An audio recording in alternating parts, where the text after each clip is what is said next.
రావాలమ్మా రావాలి, 100 రూపాయలకే తిన్నంత బిర్యానీ రావాలమ్మా రావాలి. 100 రూపాయలకే బిర్యానీ తిన్నంత బిర్యానీ రావాలమ్మా రావాలి. ఇగో సాయిబు ఎంత బిర్యానీ. 100 తిన్నంత బిర్యానీ. ఇగో భలే చిత్రం పాడైందే, 100 రూపాయలకి తిన్నంత బిర్యానీయా. మీరు తింటూనే ఉండాలి, ఏం పెడుతూనే ఉండాలి. 100. ఇగో అక్కడ ఎంత ఉందట్టింది. ఇగో ఓ సాయిబు బిర్యానీ ఎంత. 100 రూపాయల బిర్యానీ. ఎంత తింటే అంత బిర్యానీ. ఇగో 100 రూపాయల బిర్యానీ అంట. డబ్బరాన్ని తెచ్చుకుంటే అంత తింటా అంత అన్నాడు, డబ్బర్లు వేసుకొని తింటా. ఇగో ఓ సాయిబు నేను డబ్బులు తీసుకుని వస్తా, ఇక్కడే ఉండు. సరే 100 రూపాయలకి నీకేం గిట్టుబాటు అవుతుంది. గో ఎంతో కాదు, ఇది వచ్చిన దాంట్లో ఒక 500 వచ్చిన లాభం అని నేను నమ్ముకుంటున్నా. సరే ఇగో లచ్చమ్మక్క ఎందుకు ఆ డబ్బరా.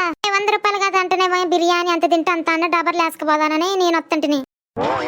గో అమ్మ తిన్నంత బిర్యానీ అంటే ఒక ప్లేట్లో పెడతారు, పెద్ద డబ్బర్లో పెట్టారు. ఇప్పుడు మీరేగా అన్నది తిన్నంత బిర్యానీ అని, అందుకని తిన్నంత తెచ్చుకుందానని నేను వస్తుంటిని. అయినా నువ్వు చిన్నపాటి డాబర్ తెచ్చుకుందా, అందులో గింతంత పెడితే నువ్వు పెద్ద హండీ లేపుకొస్తున్నావుగా నువ్వు. ఇగ్గో ఇంత మాత్రం దానికి 100 రూపాయల బిర్యానీ అని ఎందుకనాలి నువ్వు. నేను అంత దూరం నుంచి లాపుకొచ్చుకుంటున్నా అండి, నాకు ఇందులో పెడితే పెట్టిన 100 రూపాయలకి. అమ్మ ఇదెక్కడ చిత్రం పాడైంది, బయలు గంట హండీ లెట్ట పెడతారు 100 రూపాయలకి. నాకు తెలియదు, నేను కష్టపడి ఎత్తకొచ్చుకున్నా అండి, ఇప్పుడు పెడితేనే పెట్టినావు. గో అమ్మ బిర్యానీ లేదు ఏం లేదు కానీ నడు ఇక్కడ నుంచి నువ్వు ఫస్ట్. నేను నడవను, నా ఊరు వచ్చి నువ్వు అమ్ముతున్నావు, నువ్వు పెడితేనే పెట్టినావు ఇప్పుడు 100 రూపాయలకి. అమ్మ ఎట్లా వస్తుంది అనుకుంటున్నావు. వచ్చి ఒక 100 రూపాయలకి అంత నిండా ఎట్టొస్తుంది అనుకున్నావే బిర్యానీ. ఇస్త్రాకులో పెట్టిస్తారు కానీ 100 రూపాయలకి నువ్వు భలేగా తెచ్చుకున్నావు కదా. నువ్వు ఊకేవే చంద్రి, నీకేం పని లేదు, మధ్యలో దూరతావు.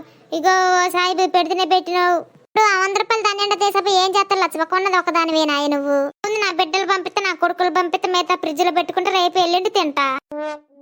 అమ్మ ఇది అవసరం పాడైనా పడేసుకుంటా, నీకైతే 100 రూపాయలకైతే పెట్టను, ఇక్కడ నుంచి నడువు. ఇంత మాత్రం దానికి ఎందుకు అనాలి 100 రూపాయలనని.